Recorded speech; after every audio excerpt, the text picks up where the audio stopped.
सर्वोच्च न्यायालयाने आज एका महत्त्वपूर्ण निकालाद्वारे इलेक्टोरल बॉन्ड्स म्हणजेच निवडणूक रोख्यांची जी योजना 2017 नंतर केंद्र सरकारने आणली होती ती योजना घटनात्मकदृष्ट्या अवैध असल्याचा निकाल दिलाय। अतिशय महत्त्वपूर्ण निकाल आहे। हा निकाल नेमका कसा आला, निवडणूक रोख्यांची नेमकी योजना कशी होती आणि या योजनेच्या बाजूनी आणि विरोधात कोणकोणते युक्तिवाद आहेत हे सगळं समजून घेण्यासाठी नमस्कार, मी सोमेश कोलगे एबीपी माझाच्या गल्ली टू दिल्ली या वेब एपिसोडमध्ये आपल्या सगळ्यांचं मनपूर्वक स्वागत। मित्रांनो, आज सुप्रीम कोर्टाने अतिशय महत्त्वाचा निकाल दिला। या निकालामध्ये त्यांनी निवडणूक रोखे म्हणजे ज्या माध्यमातून राजकीय पक्षांना फंडिंग केलं जाऊ शकत होतं आणि ते सुद्धा व्हाईट मनी म्हणजे बँक ट्रान्झॅक्शनद्वारे फंडिंग केलं जाऊ शकत होतं, ती योजना अवैध ठरवली आहे। ती योजना का अवैध ठरवली, त्या योजनेची नेमकी वैशिष्ट्य काय होती आणि ही योजना कशा प्रकारे होती हे आपण समजून घेऊया। मित्रांनो, सर्वसाधारणपणे राजकीय पक्ष आणि राजकारण म्हटलं की त्यामध्ये सर्वसामान्य नागरिकाचं मत हे यांना फंडिंग कशाला हवं किंवा राजकीय पक्षांना का पैसे दिले गेले पाहिजेत किंवा त्यांना पैसेच द्यायला नको असं असतं। किंबहुना प्रतिशय अँटी राजकारणी किंवा अँटी राजकारण अशा स्वरूपाचे सेंटिमेंट्स हे सर्वसामान्य लोकांमध्ये असतात। त्यामुळे या सुप्रीम कोर्टाच्या निकालाचं स्वागत हे ज्या प्रकारे याचिकाकर्त्यांनी केले त्या प्रकारे ते मोठ्या प्रमाणावर नागरिकांना या निकाल अपील होऊ शकतो हे आपल्याला टाळता येणार नाही। पण दुसऱ्या बाजूला आपल्याला हे लक्षात घ्यावं लागेल की खरोखरच राजकीय पक्षांचं फंडिंग जर इलेक्टोरल बॉन्ड्स म्हणजेच निवडणूक रोख्यांद्वारे झालं नाही तर मग त्या फंडिंगची दुसरी व्यवस्था कोणती असेल आणि त्यामुळे राजकीय पक्षांकडे जाणारा जो पाण्यासारखा पैसा आहे तो खरोखरच सर्वसामान्य लोक थांबवू शकणार आहेत का, सुप्रीम कोर्ट थांबवू शकणार आहे का, या सगळ्याचा विचार हा व्यवस्थित सर्व दृष्टींनी करायला हवा। पहिल्यांदा आपण समजून घेऊया की निवडणूक रोखे नेमकं प्रकरण काय होतं। तर इलेक्टोरल बॉन्ड्स म्हणजे एक प्रकारे एक कागद असायचा, ज्या प्रकारची एक प्रॉमिसरी नोट असते किंवा कोणतंही एक डॉक्युमेंट असतं तशा स्वरूपाचा एक कागद होता। हा SBIच्या स्टेट बँक ऑफ इंडियाने ठरवून दिलेल्या त्यांच्या ब्रांचेसमध्ये विक्रीसाठी उपलब्ध होता। 1000 रुपये, 10,000 रुपये, 1 लाख, 10 लाख आणि 1 कोटी इतक्या रकमेच्या पटीमध्ये हा कागद उपलब्ध होता आणि कोणतीही व्यक्ती म्हणजे नागरिक, भारतीय नागरिक आणि कोणतीही अशी कॉर्पोरेट एंटिटी जिचं भारतामध्ये कोणतं ना कोणतं तरी ऑपरेशन सुरू आहे अशी कोणतीही कंपनी हा बॉन्ड विकत घेऊ शकत होती आणि विकत घेतल्यानंतर समोर कोणत्याही राजकीय पक्षाला, आपल्या पसंतीच्या राजकीय पक्षाला हा बॉन्ड ती देत होती आणि त्यानंतर मग हा बॉन्ड संबंधित राजकीय पक्षांनी बँकेत सबमिट केल्यावर जितक्या रुपयांचे बॉन्ड हे संबंधित राजकीय पक्ष बँकेत सबमिट करतील तितके पैसे त्यांच्या खात्यावर थेट जमा होत होते। उदाहरणार्थ, मी किंवा तुम्ही कोणत्याही बँकेमध्ये गेलात SBIच्या संबंधित ब्रांचमध्ये आणि तुम्ही म्हणालात की मला निवडणूक रोखे हवेत, तर तुम्ही जितके पैसे त्यांना द्याल त्या पैशाच्या बदल्यामध्ये तुम्हाला तितक्या रकमेचे निवडणूक बॉन्ड्स मिळत होते। आता हे मिळवण्यासाठी जी एक अट होती ती म्हणजे तुम्ही भारताचे नागरिक असले पाहिजेत, तुमच्याकडे भारताच्या नागरिकत्वाचा पुरावा पाहिजे आणि जर तुम्ही कंपनी कॉर्पोरेट असाल तर भारतात तुमचे ऑपरेशन्स सुरू पाहिजे आणि KYC म्हणजे तुमच्या बँकेचं नो युअर कस्टमर नावाची जी एक प्रोसेस असते ती तुमच्या बँक अकाउंटची झालेली असली पाहिजे। तर तुम्ही बँकेतून ते पैसे त्यांना ट्रान्झॅक्शन करायचं आणि तितक्या पैशांचे बॉन्ड्स विकत घ्यायचे। हे बॉन्ड्स विकत घेऊन कोणत्याही राजकीय नोंदणीकृत राजकीय पक्षाला आणि ज्यांना कमीत कमी 1% मतदान झाले लोकसभा किंवा विधानसभा निवडणुकीत अशा पक्षाला तुम्ही देऊ शकता। म्हणजे उदाहरणार्थ तुम्ही 1000 रुपयाचे 10 बॉन्ड घेतलेत, त्यातले 2 बॉन्ड तुम्ही राष्ट्रवादी काँग्रेसला दिले, 2 तुम्ही शिवसेनेला दिलेत, 5 तुम्ही भाजपला दिलेत, 1 तुम्ही मनसेला दिला आणि हे जे सगळे बॉन्ड्स आहेत हे त्या संबंधित राजकीय पक्षांनी बँकेकडे जमा केले की ताबडतोब 5 बॉन्ड तुम्ही भाजपला दिले होते तर 5,000 रुपये तुम्ही दिलेल्या भाजपला जाणार आहेत। तुम्ही 1 बॉन्ड तुमचा मनसेला दिला होता तर मनसेकडे 1000 रुपये जाणार आहेत। 2 बॉन्ड तुम्ही शिवसेनेला दिले होते आणि 2 राष्ट्रवादीला दिले होते तर त्यांच्याकडे 2,000 जाणार आहेत। अशा स्वरूपाची ही एक पद्धत होती आणि ही पद्धत 2018 साली लागू करण्यात आली। आपल्या देशाचे सध्याचे स्वर्गीय म्हणजे सध्या हयात नसलेले अर्थमंत्री अरुण जेटली यांची ही महत्त्वाकांक्षी योजना होती आणि या योजनेमार्फत राजकीय पक्षांना ब्लॅक मनी मार्फत मोठ्या प्रमाणावर फंडिंग केलं जातं।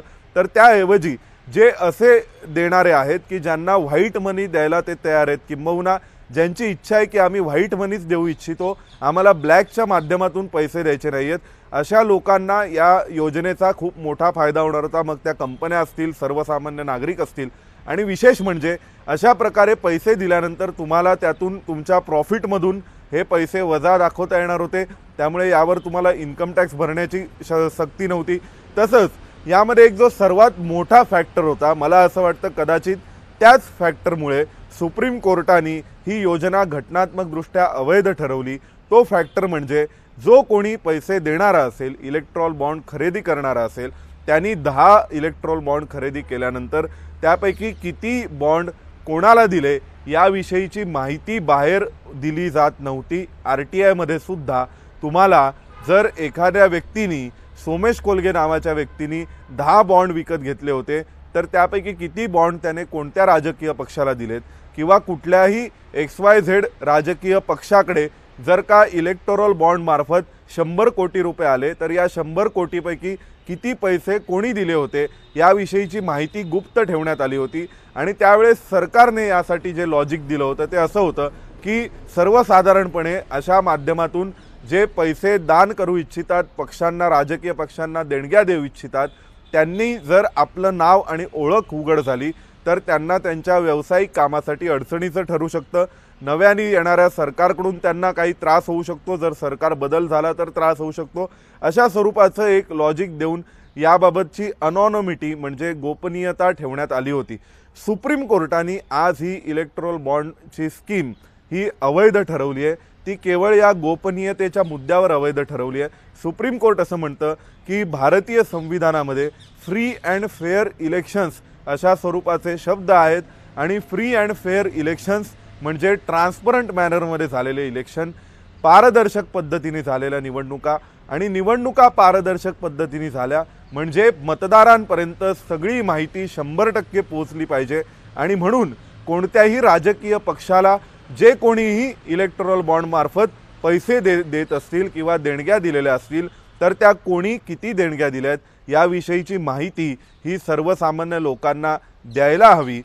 कारण दुसरा मुद्दा इथे एक लक्षात घ्यायला हवा की या सगळ्या प्रकरणात सुप्रीम कोर्ट कसं इंटरव्हेन करू शकलं, तर त्याचं जे सगळ्यात मोठं टेक्निकल कारण आहे ते म्हणजे सध्या भारतीय संविधानामध्ये मूलभूत अधिकार जे देण्यात आलेत, त्या मूलभूत अधिकारांमध्ये राईट टू इन्फॉर्मेशन म्हणजे राईट टू इन्फॉर्मेशन हा कायदा नाही, तर माहितीचा अधिकार, सर्वसामान्य माणसाला सरकारकडून कोणत्याही प्रकारची माहिती जी अन्य कुठल्या तरी राष्ट्राची सुरक्षितता, अखंडत्व या सगळ्याशी संबंधित नसेल, अशी सर्व प्रकारची माहिती ही सरकारकडून सर्वसामान्य माणसाला मिळाली पाहिजे, पारदर्शकता असली पाहिजे।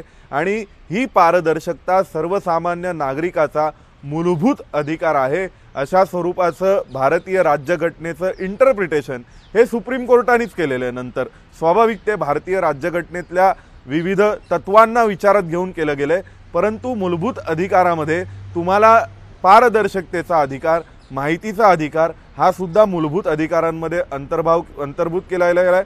आणि जर मूलभूत अधिकारांवरती कुठल्याही प्रकारे तुमच्या टाच येत असेल तर तुम्ही सर्वोच्च न्यायालयामध्ये जाऊ शकता, आणि त्या आधारे मग free and fair elections plus तुमचा राईट टू इन्फॉर्मेशन या आधारे अशा प्रकारे ही याचिका सर्वोच्च न्यायालयात दाखल करण्यात आली होती, आणि सर्वोच्च न्यायालयाने ही पूर्ण स्कीम घटनाबाह्य असल्याचा निर्वाळा केला आहे। मित्रांनो, आपण लक्षात घ्यायला हवं की सुभाषचंद्र गर्ग नावाचे त्यावेळी एक वित्त सचिव होते। 2017 पासून 2018 पासून त्यांनी फायनान्स मिनिस्ट्रीमध्ये काम केलं, आणि सुभाषचंद्र गर्ग यांनी अरुण जेटलींसोबत काम करत असताना त्यांच्याही मनात पहिल्यांदा प्रश्न आला होता की अशा प्रकारे निवडणूक रोख्यांची आवश्यकता काय।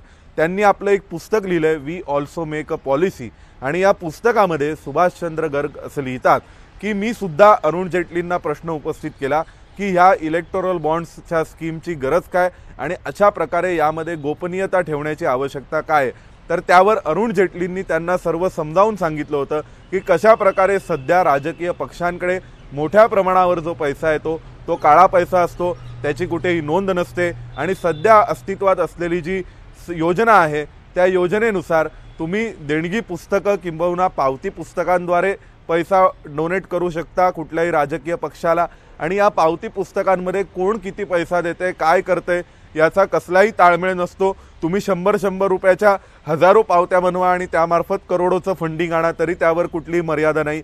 अशा प्रकारे जर निवडणूक रोख्यांची योजना अस्तित्वात आणली तर त्या योजनेमार्फत मोठ्या प्रमाणावर जे प्रामाणिक उद्योगधंदे करणारे आहेत, प्रामाणिक देणगीदार आहेत, त्यांना पैसे देता येतील आणि ते त्यांच्या अकाउंट स्टेटमेंटमध्ये दाखवता येतील। अशा स्वरूपाचं एक योजना ही अरुण जेटलींनी त्यांना समजवली आणि त्यानंतर सुभाषचंद्र गर्ग हे ॲग्री झाले होते आणि त्यांनी फायनान्स सेक्रेटरी असताना या योजनेची अंमलबजावणी केली। त्यावेळी सुभाषचंद्र गर्ग लिहितात की ही योजना रिझर्व्ह बँक ऑफ इंडियाकडून अप्रूव्हलसाठी मागवण्यात आली होती, त्यांचं ओपिनियन मागवण्यात आलं होतं। त्यावेळेस जे रिझर्व्ह बँक ऑफ इंडियाचे गव्हर्नर होते त्यांनी अचानक या योजनेला मान्यता द्यायचं नाही असं म्हटलं, कारण त्यांचं म्हणणं असं होतं की स्टेट बँक ऑफ इंडियाने हे बॉन्ड्स विकू नयेत तर रिझर्व्ह बँक ऑफ इंडियाकडे हे बॉन्ड्स विकण्याचे अधिकार असले पाहिजेत। पण पुन्हा त्यांचं मत बदललं आणि मग शेवटी या योजनेला ग्रीन सिग्नल मिळाला आणि योजना अंमलात आणली गेली। सुभाषचंद्र गर्ग यांनी त्यांच्या पुस्तकात लिहिलंय त्यानुसार या योजनेचा खूप पॉझिटिव्ह परिणाम, सकारात्मक परिणाम लगेच दिसू लागला होता आणि नंतरच्या निवडणुकांमध्ये मोठ्या प्रमाणावर निधी हा या योजनेचा उपयोग करून विविध राजकीय पक्षांना देण्यात आला। सध्याची आकडेवारी आहे त्यानुसार सर्वाधिक निधी हा भारतीय जनता पक्षाला अशा प्रकारे या योजनेच्या माध्यमातून मिळाला होता। त्यानंतर टीएमसी, ममता बॅनर्जी यांचा जो टीएमसी पक्ष आहे त्यांना इतका निधी हा अशा प्रकारच्या योजनेतून मिळाला होता। त्यानंतर तिसऱ्या क्रमांकावर राष्ट्रवादी काँग्रेस पक्षाला या योजनेतून मोठ्या प्रमाणावर देणग्या मिळाल्या होत्या आणि चौथ्या क्रमांकावर काँग्रेसला आहेत। अशा स्वरूपाची एकूण आकडेवारी सध्याची अस्तित्वात असलेली सांगते की इलेक्टोरल बॉन्ड्सच्या माध्यमातून कोणाला किती देणग्या मिळाल्या होत्या। परंतु सुप्रीम कोर्टाने आज ही संपूर्ण योजना अवैध ठरवली आहे। जर केंद्र सरकारला पुन्हा अशा स्वरूपाची योजना आणायची असेल तर त्यांना नव्याने सगळी स्कीम ड्राफ्ट करावी लागेल। आपल्याला सर्वांना माहिती आहे की निवडणुकांच्या बाबतीत अनेक सुधारणा या TN सेशन यांनी केल्या, तितक्याच मोठ्या प्रमाणावर त्या सुप्रीम कोर्टानेही केल्या। कदाचित असं म्हणणं वावगं ठरणार नाही की निवडणुकांचा आत्ता सध्या अस्तित्वात असलेला भारतातील आधुनिक कायदा, मग त्यामध्ये तुमच्या उमेदवारावर दाखल असलेल्या गुन्ह्यांपासून ते उमेदवाराने आपल्या उत्पन्नाचे प्रत्येक स्रोत आणि प्रत्येक माहिती सर्वसामान्य मतदारांपुढे ठेवली पाहिजे, ॲफिडेव्हिटवर ठेवली पाहिजे, अशा कितीतरी सुधारणा या सर्वोच्च न्यायालयाच्या निर्देशांनंतर झाल्या होत्या। इतकंच कशाला तर सध्या तुमच्या बॅलेट मशीनवर, तुमच्या EVM मशीनवर नोटा नावाचा जो ऑप्शन असतो, नन ऑफ द अबाव, तो सुद्धा अशा प्रकारे एका जनहित याचिकेमार्फतच आला होता। त्यामुळे निवडणुका आणि सर्वोच्च न्यायालयाचे निकाल यांचा खूप घनिष्ठ संबंध आहे। TN सेशन यांनी ज्यावेळी पहिल्यांदा मतदार ओळखपत्र कंपल्सरी करण्याचा निर्णय घेतला होता तेव्हा त्यांचा निर्णय ही घटनाबाह्य असल्याचा निवाडा हा सर्वोच्च न्यायालयाने दिला होता। त्यामुळे निवडणुकांचे कायदे, नियम या सगळ्याचा खूप जवळचा संबंध सर्वोच्च न्यायालयात दाखल होणाऱ्या याचिका आणि सर्वोच्च न्यायालयांनी दिलेले निकाल या सगळ्यासोबत आहे। सध्या निवडणूक रोख्यांची योजना सर्वोच्च न्यायालयाने स्थगिती दिल्यामुळे स्वाभाविक बंद होईल, परंतु 2024च्या लोकसभा निवडणुकीपूर्वीच म्हणजे गेल्या महिन्यात डिसेंबर आणि जानेवारीमध्ये निवडणूक रोख्यांची विक्री ही सुरू करण्यात आली होती। त्यामार्फत जी विक्री झालेली आहे त्या अनुषंगाने जे पैसे राजकीय पक्षांकडे येणार आहेत ते राजकीय पक्षांकडेच सुरक्षित राहणार आहेत आणि त्यांना मिळणार आहेत। परंतु इथून पुढे मात्र ही योजना राबवता येणार नाहीये इतकं स्पष्ट आहे। याविषयी सर्वोच्च न्यायालयाचं डिटेल रिझनिंग जजमेंट आलं की आपल्याला अजून माहिती मिळू शकेल की नेमकं सर्वोच्च न्यायालयाने कोणत्या लॉजिकनी ही संपूर्ण योजना अवैध असल्याचं म्हटलंय। सर्वोच्च न्यायालय म्हणालं की काळा पैसा रोखणं हे 100% योग्य आहे, परंतु तो रोखत असताना तुम्ही सर्वसामान्य नागरिकांचा माहितीचा अधिकार थांबवणं किंवा दडपणं हे सुद्धा योग्य नाही असा न्यायालयाचा निकाल आहे। पुन्हा भेटू एका नव्या विषयासह। तुम्हाला व्हिडिओ कसा वाटला ते कमेंट बॉक्समध्ये सांगायला विसरू नका आणि व्हिडिओ आवडला असला तर मित्रपरिचितांना जरूर फॉरवर्ड करा। ABP माझा, उघडा डोळे बघा नीट।